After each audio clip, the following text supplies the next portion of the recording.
invito a abrir la palabra de Dios en el libro de Hechos, capítulo 27.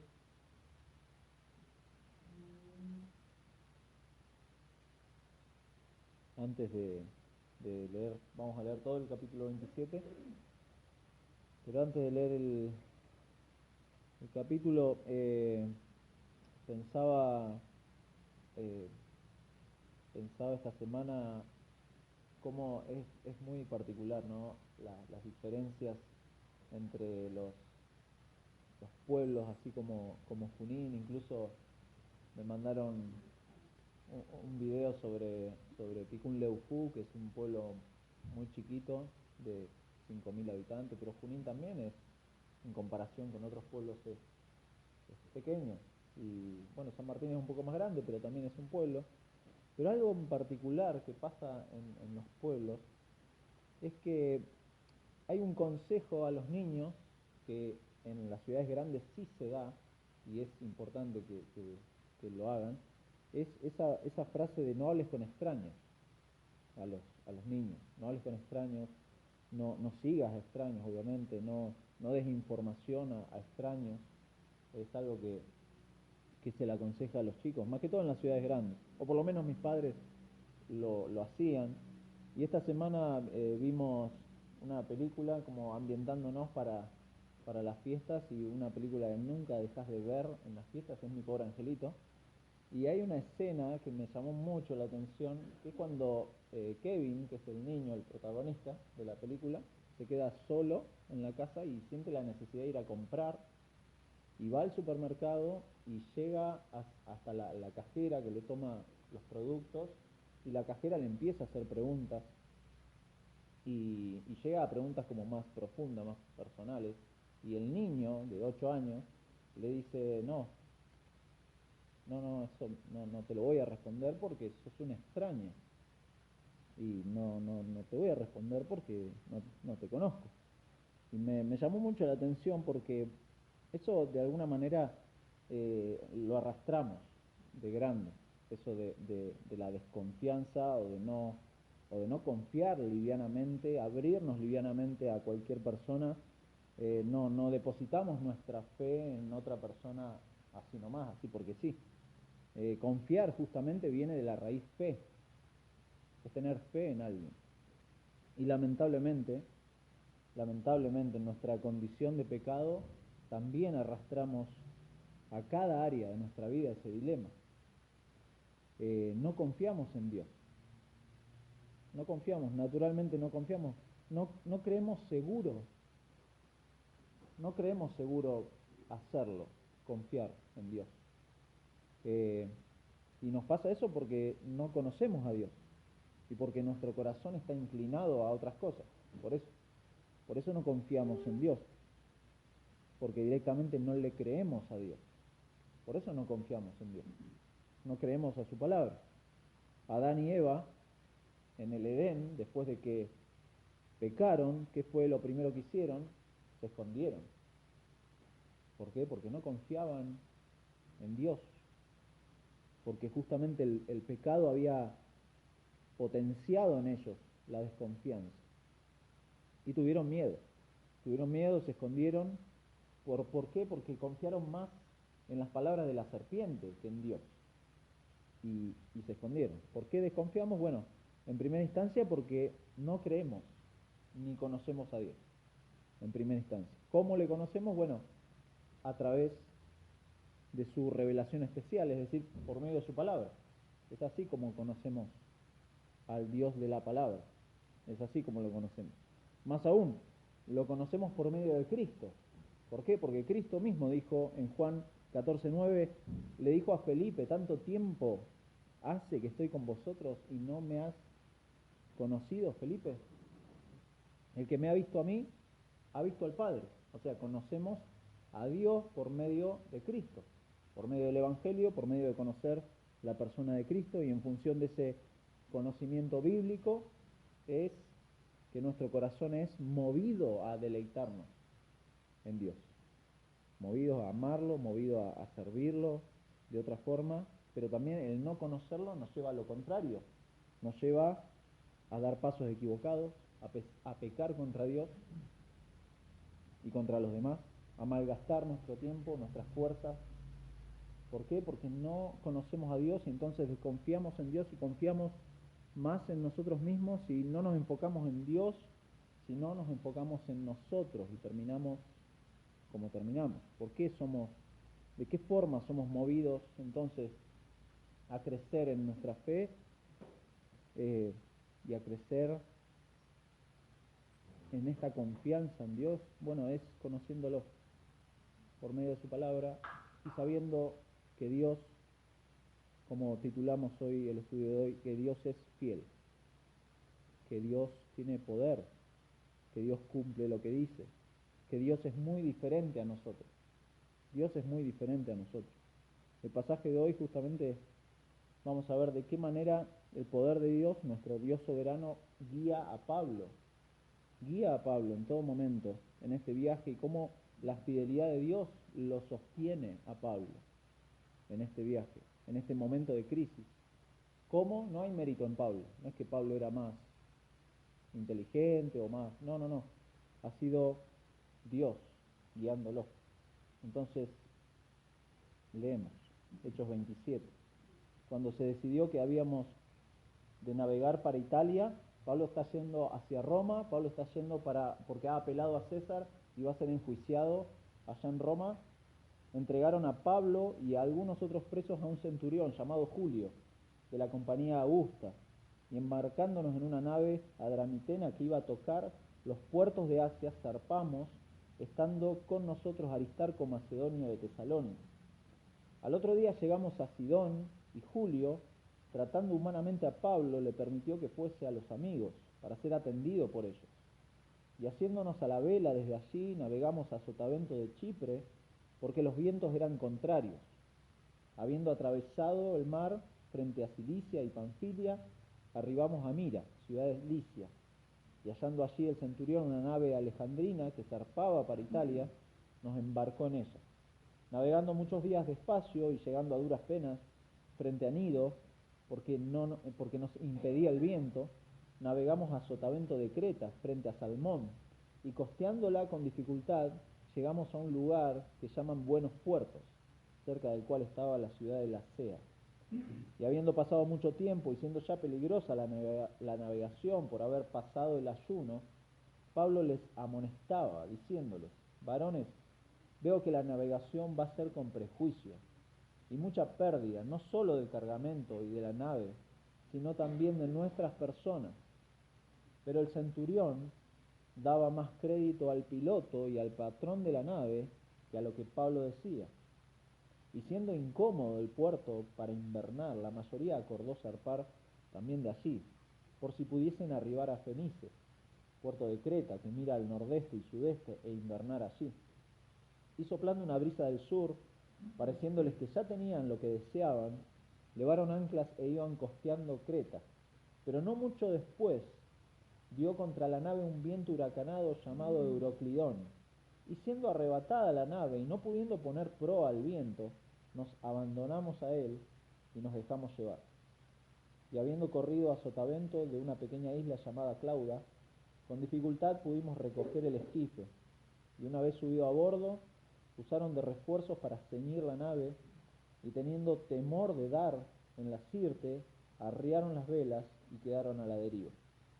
Pero siendo combatidos por una furiosa tempestad, al siguiente día empezaron a alijar, y al tercer día, por nuestras propias manos, arrojamos los aparejos de la nave. Y no apareciendo ni sol ni estrellas por muchos días, y acosados por una tempestad no pequeña, ya habíamos perdido toda esperanza de salvarnos. Entonces Pablo, como hacía ya mucho tiempo que no comíamos, puesto en pie en medio de ellos, dijo: habría sido por cierto conveniente, oh varones, haberme oído y no zarpar de Creta, tan solo para recibir este perjuicio y pérdida. Pero ahora os exhorto a tener buen ánimo, pues no habrá ninguna pérdida de vida entre vosotros, sino solamente de la nave. Porque esta noche ha estado conmigo el ángel del Dios de quien soy y a quien sirvo, diciendo: Pablo, no temas, es necesario que comparezcas ante César, y he aquí Dios te ha concedido todos los que navegan contigo. Por tanto, varones, tened buen ánimo, porque yo confío en Dios que será así como se me ha dicho. Con todo, es necesario que demos en alguna isla. Venida la 14ª noche, y siendo llevados a través del mar Adriático, a la medianoche los marineros sospecharon que estaban cerca de tierra, y echando la sonda hallaron 20 brazas, y pasando un poco más adelante, volvieron a echar la sonda y hallaron 15 brazas. Y temiendo dar en escollos, echaron 4 anclas por la popa, y ansiaban que se hiciese de día. Entonces los marineros procuraron huir de la nave, y echando el esquife al mar, aparentaban como que querían largar las anclas de proa.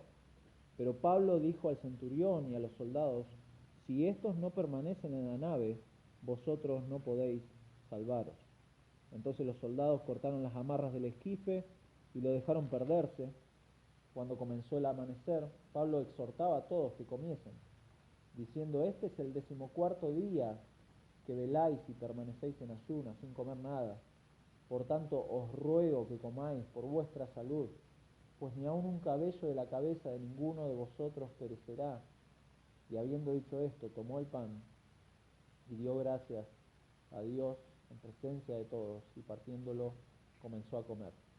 Entonces todos, teniendo ya mejor ánimo, comieron también, y éramos todas las personas en la nave 276. Y ya satisfechos, aligeraron la nave, echando el trigo al mar. Cuando se hizo de día, no reconocían la tierra, pero veían una ensenada que tenía playa, en la cual acordaron varar si pudiesen la nave. Cortando pues las anclas, las dejaron en el mar, largando también las amarras del timón, e izada el viento la vela de proa, enfilaron hacia la playa. Pero dando en un lugar de 2 aguas, hicieron encallar la nave, y la proa, hincada, quedó inmóvil, y la popa se abría con la violencia del mar. Entonces los soldados acordaron matar a los presos, para que ninguno se fugase nadando. Pero el centurión, queriendo salvar a Pablo, les impidió este intento, y mandó que los que pudiesen nadar se echasen primero y saliesen a tierra, y los demás parten tablas, parten cosas de la nave. Y así aconteció que todos se salvaron saliendo a tierra. Nuestro Dios, rogamos que tú seas con nosotros en esta hora, que nos guíes al recorrer este pasaje, por sobre todo que nos guíes a ver a Cristo obrando en tu iglesia, en la vida de tu siervo Pablo, y rogamos que también de esa forma, Señor, obres en nuestros corazones para modificar aquellas cosas que no son útiles para nuestra santificación, y obres en los corazones de aquellos que no te conocen, Padre, para salvarlos, para llevarlos a tu luz, para sacarlos de las tinieblas a tu luz admirable. Señor, rogamos, eso es el anhelo de tu iglesia, es el anhelo permanente por el cual oramos, Señor, y es el rol que tenemos, es solamente anunciar a Cristo y que pecadores se vuelvan a ti, Señor. Rogamos todo esto, Padre, en el nombre de Jesús. Amén. El pasaje de hoy obviamente destaca, y lo vamos a ver rápidamente, destaca el poder de Dios que actúa en el mundo de las fuerzas de la naturaleza, lo podemos ver, pero también la fidelidad de Dios que cumple sus promesas y su palabra, siempre. Dios es fiel. Pablo es guiado por la mano soberana de nuestro Dios, por su providencia, que ha orquestado cada circunstancia en la vida de Pablo desde el capítulo 9. Si uno revisa Hechos desde el capítulo 9, Pablo ha sido guiado por Dios de esa forma, y Dios ha cumplido sus promesas, y Dios ha cumplido en Pablo el llamado de Pablo de ser testigo. Esto lo ha hecho así con toda la iglesia ha sido llamada a ser testigos del Cristo resucitado, nos dice 1:8, hasta lo último de la tierra. Pero personalmente en Pablo es llamado a ser el predicador y el ministro del Evangelio a los gentiles, y así lo cumple. delante de gentiles, delante de judíos, pero también delante de reyes, de autoridades. Esto lo hemos visto cómo estuvo primero con Félix, después estuvo con Porcio Festo, después estuvo con Agripa y ahora se está dirigiendo al mismo César, al mismo emperador romano. Dios le ha prometido así, Dios le ha prometido a Pablo que él iba a estar delante del mismísimo emperador de Roma. ¿Para qué? Para anunciar su nombre. Tremendo. Y hacia allá se dirige Pablo. Y entonces vemos rápidamente el comienzo de este viaje y la espera desde el 1 al 12. En realidad desde el capítulo 21 el autor de Hechos nos ha llevado a ver el proceso de encarcelamiento de Pablo desde Jerusalén, luego su apelación al César y ahora confirmada esta apelación, hoy vemos el traslado desde Cesarea hasta la capital del imperio. Si alguien les puede dar más claridad y más detalles acerca de la información náutica que hay acá, es nuestro hermano José. José él estuvo años en estas áreas y él seguramente mientras íbamos leyendo sabía de qué estaba hablando Lucas acá, así que yo realmente toco de oídas en este sentido, pero es muy interesante por qué Lucas pone tantos detalles y tanta información y de alguna manera cómo nos va guiando, es la tensión del pasaje nos va guiando hacia el final de Hechos. Ya estamos terminando prácticamente. Y de alguna manera muchos ven este final relacionado a 1:8, me seréis testigos en Jerusalén, en toda Judea, en Samaria y hasta lo último de la tierra, es decir, ven a Roma como lo último de la tierra. Sin embargo, hay otros comentaristas, y yo me apoyo esa mirada, de que en realidad Roma es el centro del imperio romano. Es, como dice uno de ellos, sirve como recordatorio de que desde una perspectiva romana, Roma no era el final, sino el centro de la tierra, el centro del imperio. Era como dice este autor, era como un mojón central desde el que irradiaban todos los caminos del imperio. Bueno, hay una frase que dice, todos los caminos conducen a Roma, pero también al revés, todos los caminos salen desde Roma, y la mirada desde la perspectiva romana era así, llegar a Roma era llegar al centro del imperio, y desde ahí el evangelio hasta lo último de la tierra, realmente. Es muy interesante, porque desde el versículo 1 al 2 entonces vemos este comienzo del viaje hacia Roma, la espera en buenos puertos, lo vamos a ver muy rápidamente. El relato es un relato netamente de viaje, ya lo hemos dicho, no tiene una teología explícita, no hay que hacer alegorías acá, no hay que forzar el pasaje para que nos diga, encontrarle una aplicación, pero nos preguntamos por qué Lucas entonces, el autor de Hechos, incluye este largo y detallado relato del viaje de Pablo. ¿Por qué este naufragio de Pablo hasta llegar a Roma? ¿Por qué tanto detalle? Bueno, hay diferentes hipótesis sobre el tema, del por qué, teniendo en cuenta el contexto de Hechos, pero no viene al caso la discusión, sino sí ver que el relato muestra que la vida de Pablo está en manos de Dios. Eso es lo central acá. No hay que entrar en mucha discusión o en especulación. La vida de Pablo está en manos de Dios y Dios tiene el control de la vida de su siervo. Eso es algo que está en el pasaje. Dios protege a su siervo. Dios cumple sus promesas en Pablo. Y sin duda Lucas, como testigo ocular, porque si se fijan en todo el pasaje está el pronombre nosotros hicimos esto, aquello, estaba ahí Lucas presente. Lucas vio y entendió también estas verdades de primera mano. Es muy interesante eso, porque Lucas estaba ahí y podía ver el liderazgo de Pablo y la confianza de Pablo en Dios. Eso lo vio Lucas. Hay algunos nombres personales, hay personas que no se nombran, hay información cronológica, hay muchísima información geográfica que no vamos a entrar en detalle. Hoy me olvidé, tendría que haber dibujado el mapa, como en algún momento, pero, y también, como dijimos, muchos detalles náuticos, muchísimos, muy precisos en algunos casos.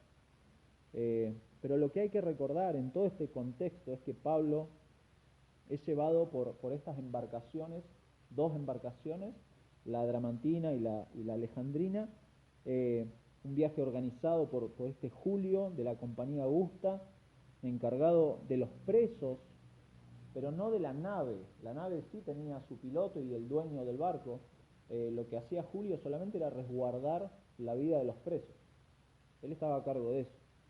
Y entonces vemos cómo se organiza todo esto, y seguramente no hay que olvidar que Pablo, no iba solamente Pablo, sino que junto con Pablo iba este informe. ¿Recuerdan? El informe que Festo había tratado de recabar información para poder darle una información precisa al César allá en Roma. No podía largar a Pablo así nomás, sino que tenía que cumplir con esa responsabilidad Festo. Y entonces Pablo va en este viaje con estos presos, posiblemente presos de... hay muchísima especulación también acerca de los presos, pero pudieron ser presos que ya iban a ser ejecutados allá en Roma, o no, o que estaban en la misma condición de Pablo, de ser ciudadanos romanos, no se sabe, pero allá iba Pablo. El hecho de que Pablo sea un ciudadano romano y que vaya con este informe, recuerden que el informe repetidas veces debe haber incluido la palabra inocente en Pablo, porque nadie vio realmente ni pruebas, ni argumentos, ni culpabilidad en Pablo. Entonces, Pablo iba realmente a como casi un hombre libre, porque iba en condición de inocente. Y entonces Julio dice ahí que lo trata humanamente a Pablo. Posiblemente era por esto, porque no veía a un hombre conflictivo, un hombre complicado de tratar, pero lo trata humanamente y no tenía obligación de tratarlo, como nos dice ahí el pasaje, humanamente, pero lo hizo así, lo hizo así. Dos de los amigos son mencionados, uno es Lucas, quien escribe, nosotros, lo usa muchas veces, y el otro es Aristarco, de Tesalónica, versículo 2. Son personas que acompañaron a Pablo, y es rara la concesión de que se le deje ir a un preso con amigos o con familiares, eso era muy raro, pero también Pablo tuvo la posibilidad de ser atendido por los hermanos, ahí en Sidón, versículo 3, perdón. Al otro día llegamos a Sidón y Julio los trató humanamente, le permitió que fuese con los amigos, etc. Y entonces con la nave esta, la Dramitena, versículo 2, todos estos hombres viajaron de Cesarea, el último lugar desde Palestina, hacia Mira, ciudad de Licia. No vamos a entrar en detalles geográficos, no se preocupen. Seguramente, como siempre decimos, en sus Biblias tienen un mapa, y está el mapa de este último viaje de Pablo hacia Roma, y pueden ver que hace dentro del mar Mediterráneo, hace como unos rulitos el viaje de Pablo. Bueno, ahí está el naufragio, ahí está todo esto que estamos leyendo. Desde ahí la nave alejandrina, desde Licia hacia Italia, y esta es la segunda etapa del viaje, en donde las circunstancias se van a ir poniendo más tensas, más complicadas, y el relato nos va a llevar a eso. Ambas embarcaciones mencionadas hacen referencia a los puntos, a los lugares de donde venían esas naves, y eran naves particularmente de grano, barcos de grano, y eran propiedad privada. O sea, que los soldados tenían que alquilar esos barcos para llevar a estos presos, a Pablo. Por eso tenía un piloto, tenía un dueño. Y desde este punto Lucas nos va a empezar a contar sobre la tormenta y sobre el naufragio. Un informe que, si bien no lo dice el texto, pero los tiempos verbales que usa, es muy interesante ver eso. La tripulación toda estaba discutiendo si debían continuar este viaje. Ahí versículos 9 y 10. Pablo les dice: varones, veo que la navegación va a ser con perjuicio y mucha pérdida, no solo del cargamento y de la nave, sino también de nuestras personas. Pablo ve eso, Y esto no hay que tomarlo como una profecía de Pablo. Pablo acá no se estaba haciendo el espiritual y veo que... No, Pablo estaba haciendo muy práctico. A ver, gente, veo que está complicada la cosa y me parece que eso les está diciendo. Ese es el verbo que usa cuando dice veo que la navegación va a ser con perjuicio y mucha pérdida. O sea, era algo evidente, pero la gente no lo quería ver. Y era el consejo de Pablo. Pablo, no se olviden, Pablo ya tiene experiencia en viajes. Pablo no es un hombre que este es el primer viaje. No, ya viene haciendo viajes y seguramente ha pasado por estos peligros y le está diciendo, veo que la navegación se va a complicar. Ténganlo en cuenta. Pablo estaba considerando lo que posiblemente algunos han pensado, pero él lo puso en palabras. Él tuvo el coraje de presentarlo delante de todos, presentar su postura, su advertencia. Sin embargo, fíjense, versículos 11 y 12, la confianza del centurión está más en el piloto y en el patrón de la nave. Por el relato, en general vemos que la decisión final no está en el centurión, versículo 12. Y siendo incómodo el puerto para invernar, la mayoría acordó zarpar también de allí. O sea, la decisión final no estaba en el centurión, sino que todos dieron crédito a las palabras del piloto y del dueño del barco, a la mirada de la mayoría decidió y entonces zarparon para... Fíjense el detalle, ¿no? ¿Cuál fue el motor de esta gente? No solo le dieron crédito al piloto y al patrón, sino que el puerto en el que estaban era incómodo. La comodidad de esta gente los llevó a tomar esta decisión. Era incómodo para invernar. Y esta gente dice, bueno, salgamos acá, vayamos a un lugar más lindo. Eso, dice, vayamos a Fenicia. Ese era el lugar más lindo. Y entonces, versículo 13 al 26 vemos la tormenta. Incluso lo que se menciona, versículo 13, da el sentido, fíjense, de que los planes iban bien. Los planes iban bien, en que solo en 24 horas iban a llegar a destino. Todo iba bien. Pero leemos 14 y 15, pero no mucho después dio contra la nave un viento huracanado llamado Euroclidón, y siendo arrebatada la nave y no pudiendo poner proa al viento, nos abandonamos a él, al viento, y nos dejamos llevar. Los planes cambian repentinamente. Interesante. Y aquella confianza en la pericia humana del piloto y del dueño de la nave se pone en jaque. Euroclidón, este viento del noreste que los sorprendió, tomó el control de la situación. Toma el control el viento. Y todos tuvieron que entregarse a la voluntad del viento. Y sin embargo, si antes la confianza estaba en las decisiones y en la pericia del piloto, ahora todos, fíjense, todos ponían su confianza y el esfuerzo en sus propias manos. ¿Sí? Fíjense, versículo 17. Y una vez subido a bordo, usaron de refuerzos para ceñir la nave y teniendo temor de dar en la sirte, arriaron las velas y se pusieron a trabajar. Todo. El esfuerzo humano para tratar de controlar lo que el viento estaba controlando, contrarrestar el poder, tomar medidas. Lo primero que hicieron fue cuidar el esquife, que es como un bote salvavidas. Lo segundo fue reforzar la nave, versículo 17. Lo tercero fue tratar de darle dirección al barco, versículo 18. Y la cuarta decisión, versículos 18 y 19, fue alivianar el barco.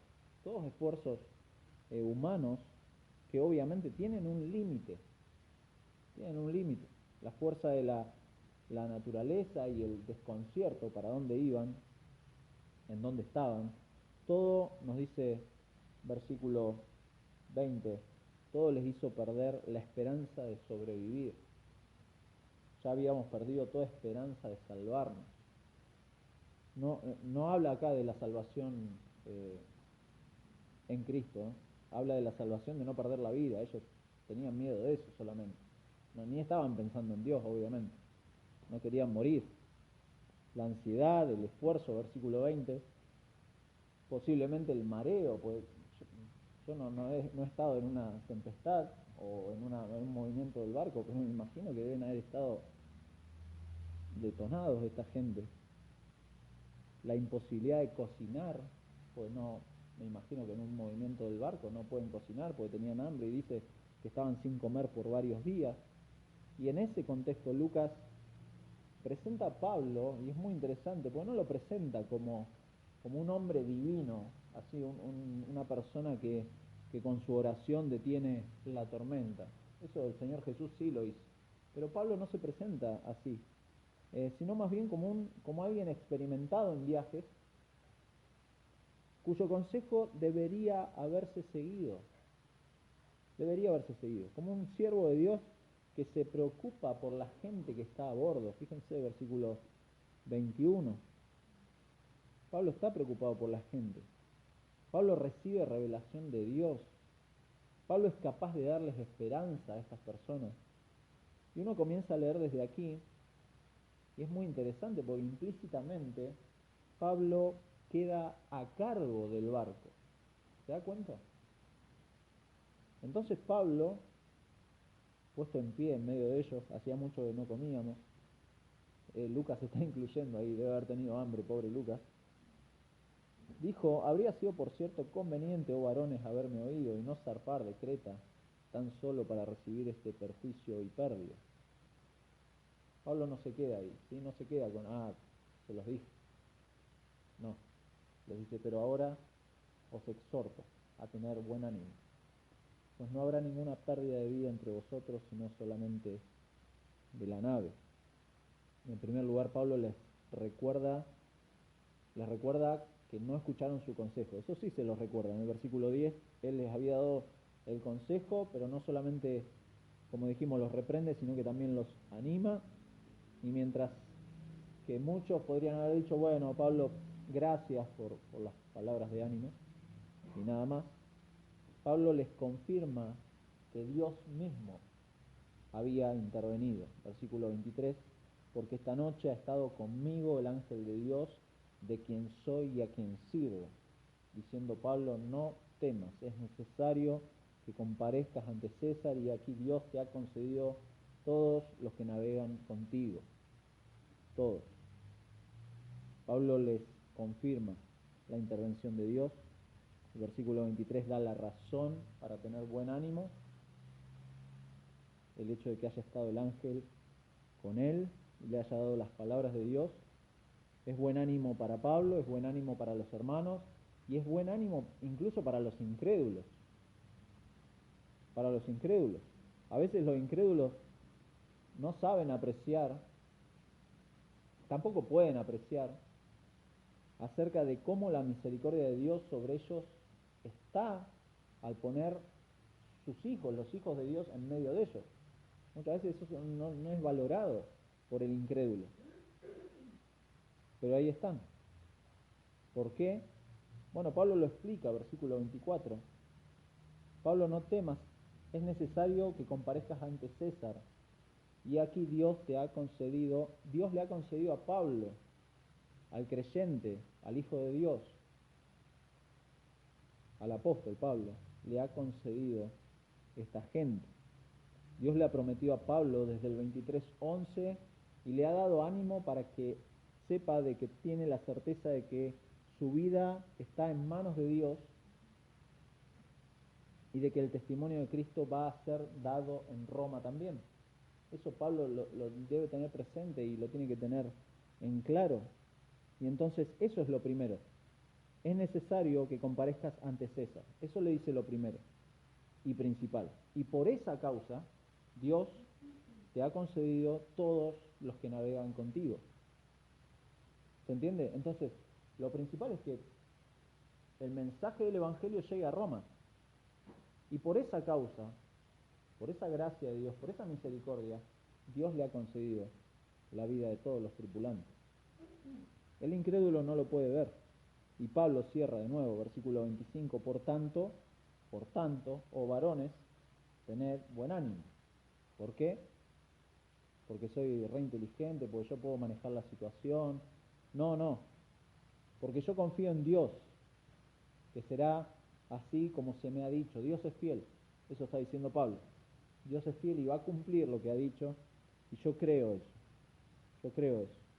Atrapados en estas condiciones meteorológicas terribles que persistieron, fíjense, durante varios días, sin posibilidad de navegar. La tripulación seguramente estaba con total desesperanza. Perdieron, el versículo 20 nos dice que perdieron la esperanza, y Pablo recibe esa seguridad de ser rescatado por Dios.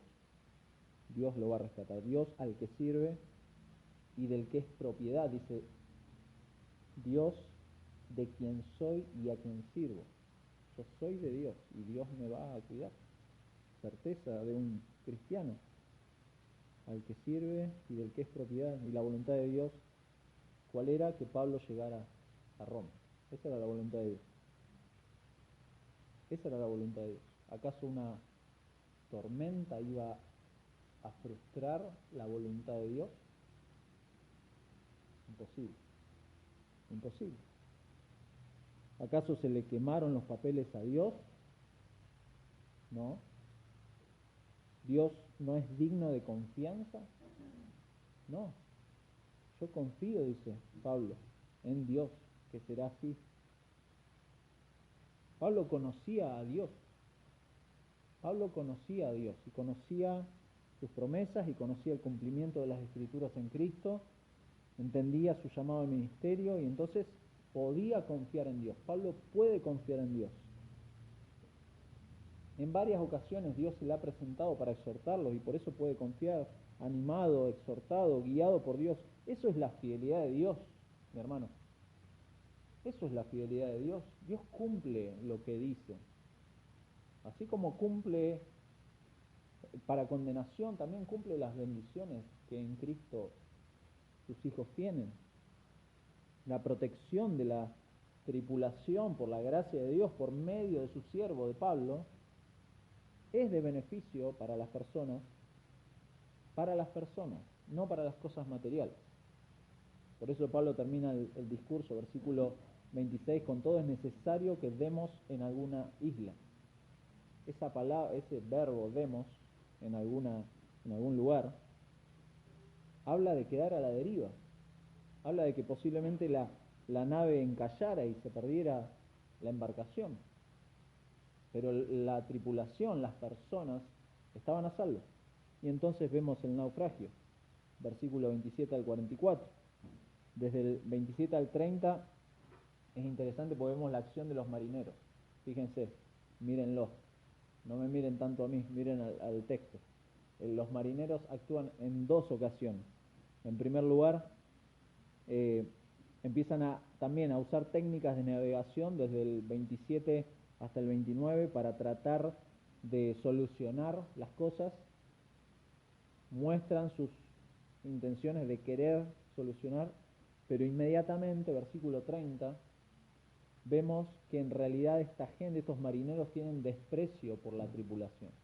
Se quieren salvar ellos.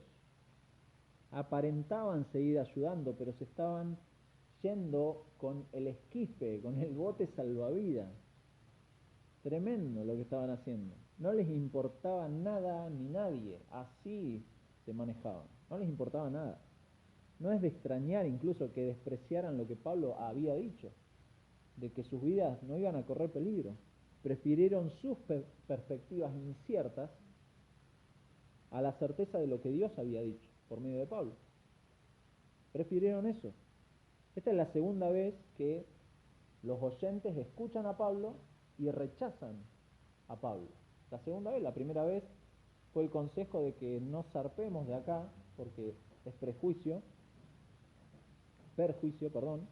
y esta segunda vez de que no importa si toda la tripulación está en manos del Dios de Pablo, es el Dios de Pablo, yo no confío en ese Dios, salvémonos nosotros, agarremos el bote salvavidas y salvémonos, y sálvese quien pueda. Esa era la forma de pensar, esa es la forma de pensar del incrédulo, se quiere salvar al mismo y todo lo demás puede quemarse. Y tal es así que leemos versículo 33. perdón, versículo 32, ahí Pablo interviene, versículo 31 y 32. Pablo interviene, ¿por qué? Porque Pablo sabe cuál es la confianza que tiene en Dios, qué es lo que Dios le ha ya prometido. Quiere resguardar a la tripulación. Es posible que Pablo entendiera su responsabilidad sobre cada tripulante. Eso es lo que le pasa a Pablo, incluido estos marineros, creyeran o no creyeran a las palabras de Pablo, los marineros también eran de la tripulación. Y entonces, versículo 31, le dice Pablo al centurión que si estos no permanecen en la nave, vosotros no podéis salvaros. Entonces los soldados cortaron las amarras del esquife y lo dejaron perderse.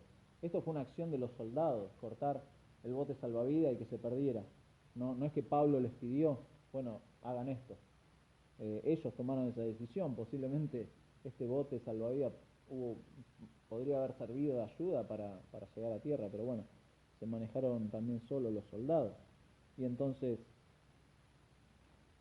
Pablo pasó de ser aquel preso que solo va a comparecer ante César y a tener una causa que a nadie le interesa en el barco, en definitiva, a ser prácticamente el que lidera la situación del barco.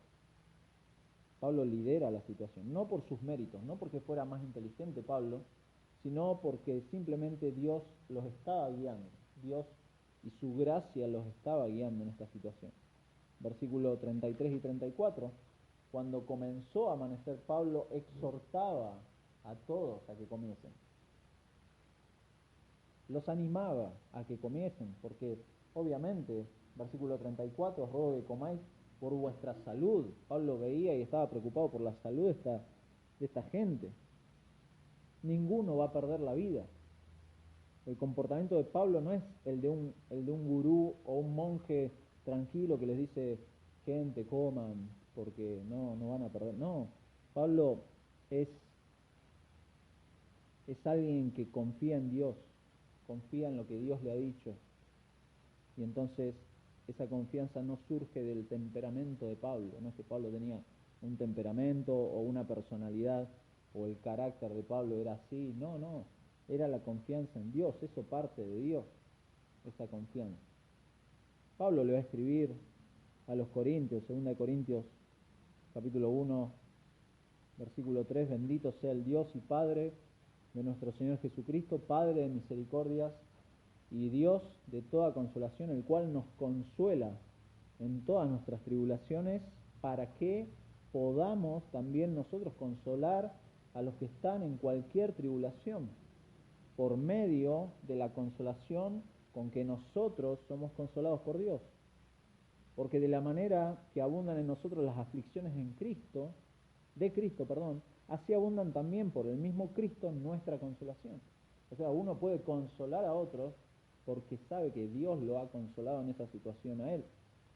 Pero la confianza no está en uno. Fíjense, versículo 9 más adelante de 2 Corintios 1, Pablo comenta que han tenido una situación en Asia que los ha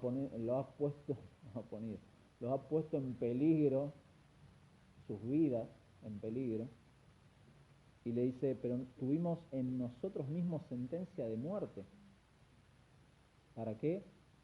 Para que no confiásemos en nosotros mismos, sino en Dios, que resucita a los muertos, el cual nos libró y nos libra, y en quien esperamos que aún nos librará de tan gran muerte. Esa es la confianza de Pablo. ¿En qué? En la fidelidad de Dios. En la fidelidad de Dios, lo que versículo 35 se va a ver. Fíjense, y habiendo dicho esto, tomó el pan y dio gracias en presencia de todos. Todos lo vieron. Y partiéndolo comenzó a comer. Entonces todos, teniendo ya mejor ánimo, comieron también. Y éramos, ahí dice el número de las personas que eran. Y entonces ya satisfechos, versículo 38, alisteraron la nave, echando el trigo al mar. Los ánimos cambiaron, las fuerzas luego de comer fueron otras, el ambiente cambió, las cosas cambiaron, el viaje siguió su curso. Desde la mañana divisaron la playa, buscaron cómo llegar, a ese fin. Entonces realizaron, 40 y 41 nos dice cómo realizaron las maniobras para llegar a la playa, maniobras que fueron sin éxito porque el barco dice que quedó encallado, inmóvil, a punto de ser destruido por la violencia del mar. Y entonces versículo 42 dice, entonces los soldados acordaron matar a los presos. Claro, los presos estaban a punto de fugarse, para que ninguno se fugase nadando. Pero el centurión, queriendo salvar a Pablo, les impidió este intento. La providencia de Dios, de nuevo.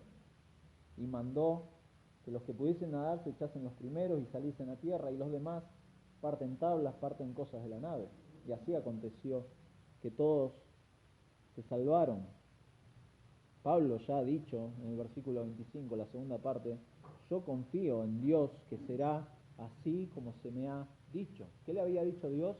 De que toda la tripulación estaba en sus manos, de que toda la tripulación estaba a salvo. Y así fue, versículo 44, todos se salvaron, saliendo a tierra. Dios es fiel, claro, con Pablo, pero la gracia común también afectó a estos tripulantes incrédulos, paganos, desconfiados, que no creían en las palabras en el consejo ni en la pericia de Pablo, pero tampoco creían en el consejo de parte de Dios, no lo creían. Pero si algo se ha destacado en este pasaje, como dijimos al principio, es cómo el poder de Dios actúa en medio de esto, pero también la fidelidad de Dios. Dios es fiel, cumple sus promesas y cumple sus palabras siempre, siempre lo hace. No olvidemos cómo ha pasado a lo largo de Hechos, cómo en su providencia Dios ha guiado a su iglesia, ha guiado a sus apóstoles, ¿con el fin de qué? De crear una institución grande, no, de cumplir el rol que ellos tenían que cumplir, de ser testigos del Cristo resucitado, de llevar su nombre delante de todos. Y con ese fin en mente, Dios ha desplegado su poder. ¿Para qué? Para llevar a cabo sus planes, para confirmar el Evangelio entre los gentiles, entre los judíos, pero también para mostrar a sus hijos su fidelidad. Dios es fiel. Hechos muestra eso también, cómo Dios es fiel con su iglesia, con los suyos. Por eso, en primer lugar, el poder de Dios controla los acontecimientos y la vida de cada uno. La vida de cada uno, la vida del cristiano. Dios controla eso. Lucas subraya eso, el poder de Dios que actúa. Describe los peligros del viaje, del naufragio. Lucas puede haber querido que el lector pensara, pero no vamos a hacer una alegoría. Porque muchos ven tormentas o naufragios y enseguida alegorizamos y decimos, bueno, en las tormentas de la vida, Dios va a estar con vos y te va a sostener y Dios es fiel. ¿Lo has escuchado eso? Yo lo he escuchado muchísimas veces. Pero uno no tiene que olvidar que el poder de Dios y su fidelidad tienen como fin su gloria, no la aparente felicidad del cristiano. Por eso el poder de Dios se despliega para confirmar su mensaje y para autorizar a sus mensajeros, a Pablo en este caso. Eso hace Dios. Uno, bueno, como dijimos, podría alegorizar y podría ver cómo Dios sostiene a Pablo en las tormentas de la vida, en los naufragios, en la oposición. Bueno, eso de mi parte sería un abierto engaño, una gran mentira, si uno desde aquí predicara eso o enseñara eso. Si usted se ha tomado el tiempo de leer todo Hechos, uno no puede olvidar que hay ejemplos que responden a eso. Los apóstoles en Jerusalén fueron golpeados. Esteban y Santiago fueron asesinados. ¿Y entonces Dios falló ahí? No. Tampoco podemos olvidar a Pablo perseguido, azotado, dejado por muerto. Los cristianos no siempre sobreviven a las tormentas en el mar, no, o a los naufragios, o a las diversas pruebas. Pedro les escribe a los hermanos, a los cristianos dispersos en el mundo. Fíjense lo que le dice, Primera de Pedro, capítulo 3. Hermanos perseguidos por su fe, hermanos que están en una crisis, bendito sea el Dios y Padre de nuestro Señor Jesucristo, que según su grande misericordia nos hizo renacer para una esperanza viva por la resurrección de Jesucristo de los muertos. Les recuerda el Evangelio, Pedro, para una herencia incorruptible, incontaminada e inmarcesible, reservada en los cielos para vosotros. Fíjense que sois guardados por el poder de Dios mediante la fe para alcanzar la salvación que está preparada para ser manifestada en el tiempo postrero, en lo cual vosotros os alegráis, aunque ahora, por un poco de tiempo, si es necesario, tengáis que ser afligidos en diversas pruebas, para que sometida a prueba vuestra fe, mucho más preciosa que el oro, el cual, aunque perecedero, se prueba con fuego, sea hallada en alabanza, gloria y honra, cuando sea manifestado Jesucristo, a quien amáis sin haberle visto, en quien creyendo, aunque ahora no lo veáis, os alegráis con gozo inefable y glorioso, obteniendo el fin de vuestra fe, que es la salvación de vuestras almas. Cada cristiano, sin importar el contexto, sin importar las circunstancias, nos dice Pedro ahí, es guardado por el poder de Dios.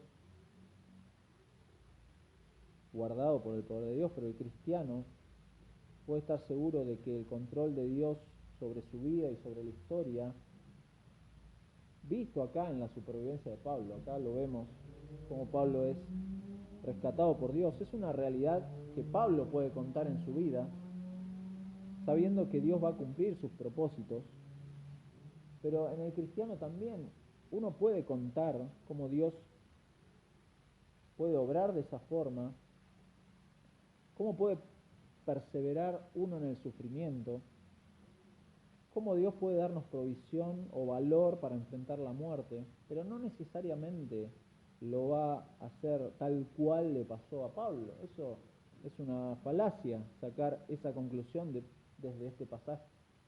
Pablo sabe que independientemente de lo que ocurra en la vida de los creyentes que confían en Dios y en su Hijo Jesucristo, pueden estar seguros, como él mismo dice, Pablo, en Romanos capítulo 8 de Romanos, versículo 18, él tiene por cierto que las aflicciones del tiempo presente no son comparables con la gloria venidera que en nosotros ha de manifestarse.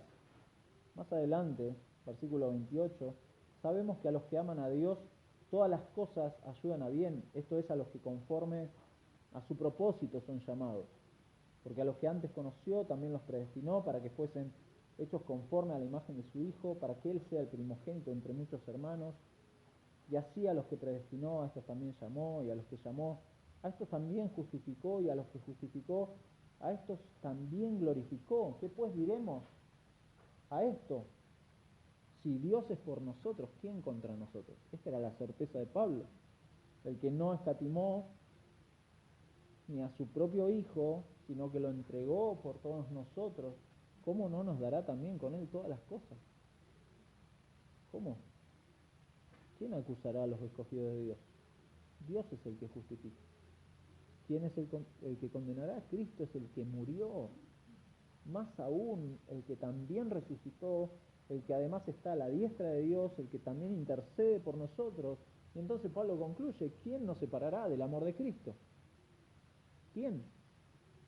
¿Quién nos separará? El cristiano puede estar seguro acerca de cómo está guardado por el poder de Dios, llamado por Dios, justificado por Dios, finalmente glorificado por Dios. Esa es la perseverancia de los santos, no la perseverancia de alguien que no persevera por sí mismo o por sus fuerzas, sino que Dios lo sostiene. Y finalmente la fidelidad de Dios, que cumple sus promesas. Dios había dado a Pablo la promesa concreta de que iba a llegar a Roma y Dios la va a cumplir. Eso es lo que trata de hacer Lucas, mostrar Lucas en este informe de viaje. Aunque Dios no siempre promete rescate, como dijimos, y la supervivencia en estas situaciones siempre, siempre, siempre cumple lo que dice. Si Dios dijo algo en su palabra, Dios lo va a hacer así como está en su palabra. No como yo lo pienso, como yo lo siento, o como un hermano, o fulano, o mengano, lo escuché por ahí. No, no, no. Su palabra, esa es la autoridad nuestra. Su palabra. El informe de Lucas muestra la garantía de Pablo que le da a la tripulación, a los pasajeros, de que no van a perder, incluso les dice en el versículo 34, no van a perder ni un solo cabello de su cabeza. Bueno, no me miren, pero no van a perderlo. ¿Y eso qué nos recuerda? Interesante, porque aquellos que han leído todo el volumen de Lucas, recuerden que Hechos es la segunda parte de un gran volumen que incluye el Evangelio de Lucas. Justamente el Evangelio de Lucas, capítulo 12 del Evangelio de Lucas, capítulo 12, versículo 4, más os digo, Jesús le está hablando a sus discípulos, más os digo, amigos míos, no temáis a los que matan el cuerpo y después nada más pueden hacer, pero os enseñaré a quién debéis temer. Temed a aquel que después de haber quitado la vida también tiene poder de echar en el infierno. Sí os digo, a ese temed. Está hablando de Dios. Teman a Dios. ¿No se venden 5 pajarillos por 2 cuartos? Con todo, ni uno de ellos está olvidado delante de Dios, pues aún los cabellos de vuestra cabeza están todos contados. No temáis, pues, más valéis vosotros.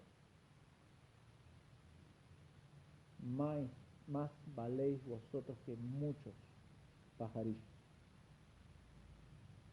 Para Dios, sus hijos tienen valor. Claro que sí, claro que sí. Por eso resguarda la vida de Pablo y es de bendición para el incrédulo. Eso pasa. El cristiano no tiene que preocuparse de cómo Dios lo va a cuidar, de cómo lo va a cuidar, pero sí tiene que tener la certeza de que Dios sí lo va a cuidar, sí lo va a cuidar. Así como Dios conoce las necesidades de estos pájaros, Dios conoce la necesidad de su pueblo. Dios conoce. Están contados los cabellos, no teman. Ustedes valen mucho más que estos pájaros. Eso les dice. Fíjense, al final de los tiempos, el mismo Lucas, capítulo 21, repite la misma idea, porque en las señales antes del final de los tiempos, dice Jesús que seréis entregados, versículo 16, seréis entregados aún por vuestros padres y hermanos y parientes y amigos, y matarán a algunos de vosotros. Los van a matar, le dice. Tremendo lo que le dice Jesús a sus discípulos. Y seréis aborrecidos de todos por causa de mi nombre. Pero ni un cabello de vuestra cabeza perecerá. Confíen en la fidelidad de Dios. Pablo le dice a los Corintios, 1 Corintios 10:13, no os ha sobrevenido ninguna tentación que no sea humana, pero fiel es Dios. Dios es fiel. Claro, ¿por qué es fiel? Porque no os dejará de ser tentados más de lo que podéis resistir, sino que dará también juntamente con la tentación la salida para que podáis soportar. Dios es fiel, claro. ¿Cuál es la tentación? Bueno, hay muchísimos tipos de tentación, pero la tentación de desconfiar de Dios posiblemente sea una de las principales, porque eso nos lleva directamente a pecar de diferentes maneras. Desconfiamos de Dios, no nos sentimos seguros en Dios. Esa tentación no es sobrenatural, es muy humana. Por eso dice Pablo, no les ha sobrevenido ninguna tentación que no sea humana, pero fiel es Dios, que les da la salida.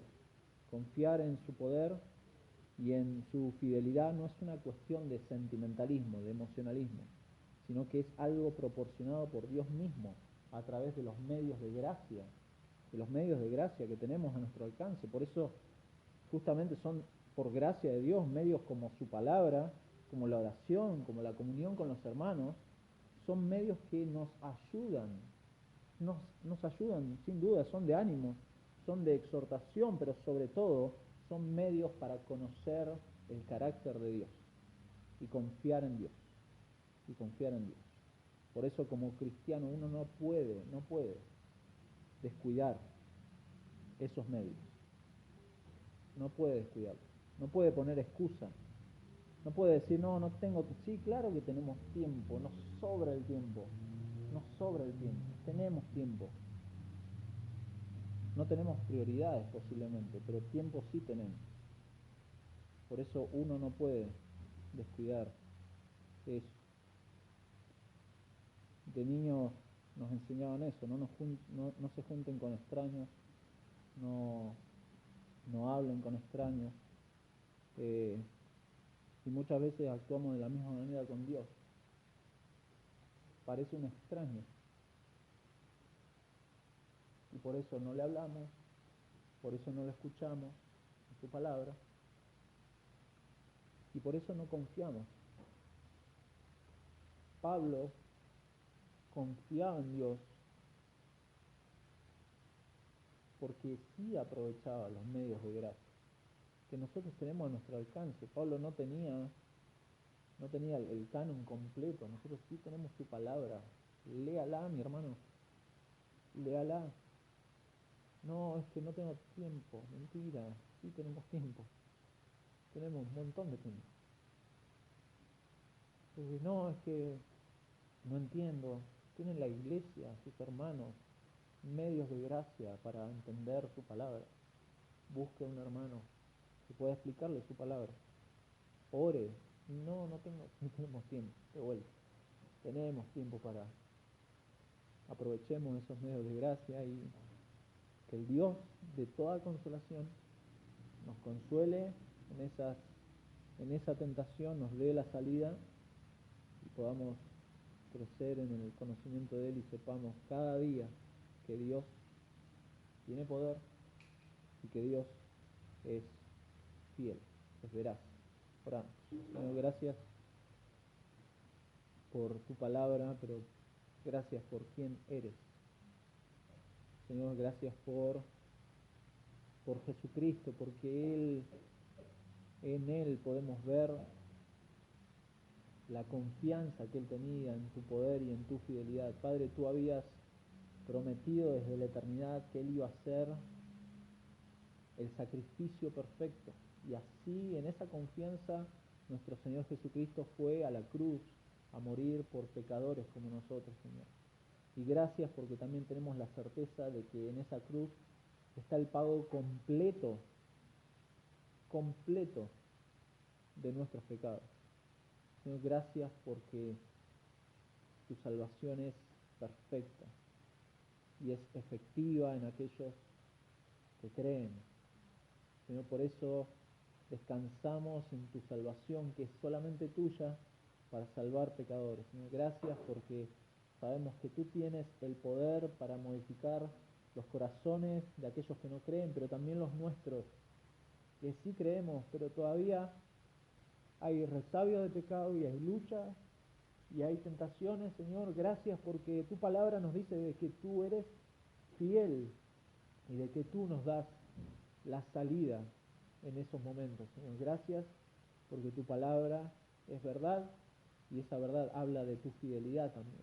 Señor, rogamos que en esta semana nos auxilies, nos rescates de nosotros mismos, Señor, para no confiar en nuestra pericia o en nuestra aparente inteligencia, Señor. No hay nada de eso.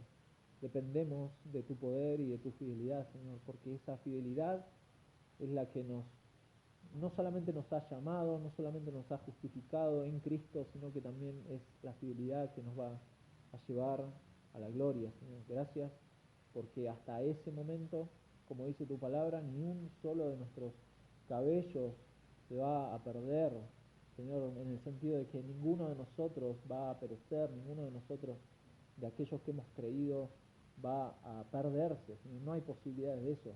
No hay posibilidades no porque nosotros seamos tremendamente fieles, Señor. Tú nos conoces, sino por tu fidelidad. Gracias. Gracias por tu fidelidad y por la justicia de Cristo. Él vivió esa vida fiel, esa vida veraz, esa vida sin dobleces, esa vida que no podíamos y no podemos vivir sin la gracia tuya, Señor. Gracias por tu palabra en esta mañana y gracias por este tiempo que hemos pasado juntos. Rogamos sostengas nuestras vidas en este día y en esta semana que comienza, Padre. Te lo pedimos en el nombre de Jesús. Amén.